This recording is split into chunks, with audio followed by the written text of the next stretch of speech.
ये आकाशवाणी जयपुर अजमेर है। अब आप माधुरी वशिष्ठ से डूंगरपुर जिले की चिट्ठी सुनिए। इसके लेखक हैं चिंतन जोशी।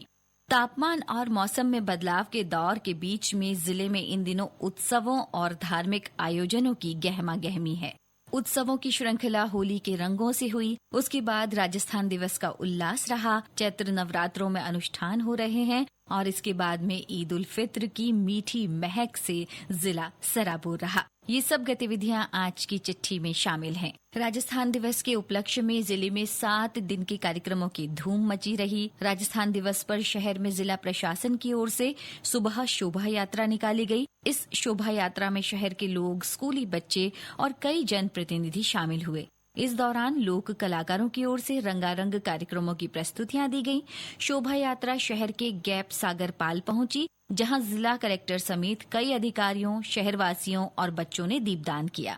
शाम को गैप सागर की पाल पर महाआरती के साथ आतिशबाजी की गई। इसके बाद रात को रंगारंग सांस्कृतिक कार्यक्रमों का आयोजन किया गया। इसके अलावा 7 दिवसीय कार्यक्रमों के तहत युवा उत्सव, रोजगार मेले, महिला और किसान सम्मेलन जैसे कई कार्यक्रम आयोजित किए गए। इन कार्यक्रमों में राज्य स्तरीय कार्यक्रम का सजीव प्रसारण किया गया और मुख्यमंत्री ने विभिन्न योजनाओं के लाभार्थियों से वर्चुअल संवाद किया।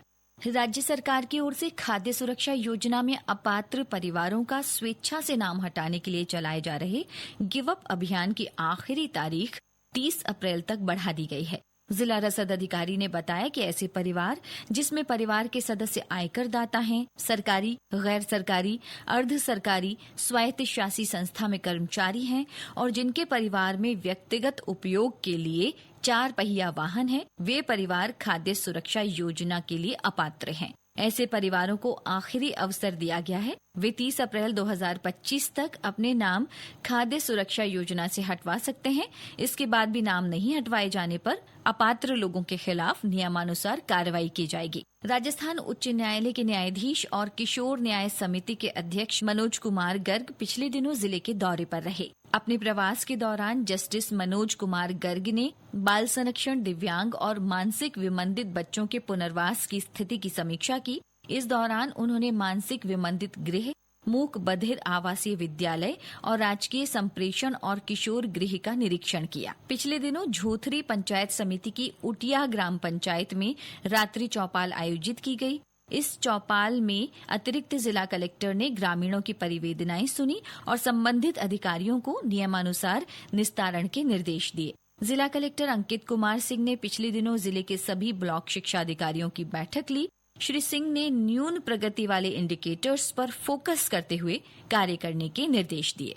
जिले में होली का पर्व बड़े ही धूमधाम और हर्षोल्लास के साथ मनाया गया। होली पर्व के दिन जिले भर में जगह जगह होली का पूजन किया गया और होली का दहन किया गया। वहीं दूसरे दिन लोगों ने रंग खेला, धुलंडी मनाई, एक दूसरे को रंग गुलाल लगाया और होली की शुभकामनाएं दी। वहीं कई जगहों पर ढोल कुंडी की थाप पर गैर होली खेली गई। वहीं जिले के सागवाड़ा क्षेत्र के कोकापुर गांव में होली के जलते अंगारों पर चलने वाली बरसों पुरानी परंपरा निभाई गई। इसके तहत गांव के लोग होली के दूसरे दिन सुबह होते ही होली चौक पर इकट्ठे हुए। ढोल कुंडी की थाप पर जयकारे लगाते हुए लोग होली के जलते अंगारों पर चले और गांव में खुशहाली के लिए कामना की। ईद उल फित्र का त्योहार भी पारंपरिक उल्लास के साथ मनाया गया। शहर में ईद का जुलूस निकाला गया। जुलूस शहर के अलग अलग रास्तों से होते हुए ईदगाह पहुंचा, जहां नमाज अदा की गई। शहर काजी साहब की ओर से ईद की नमाज पढ़ी गई।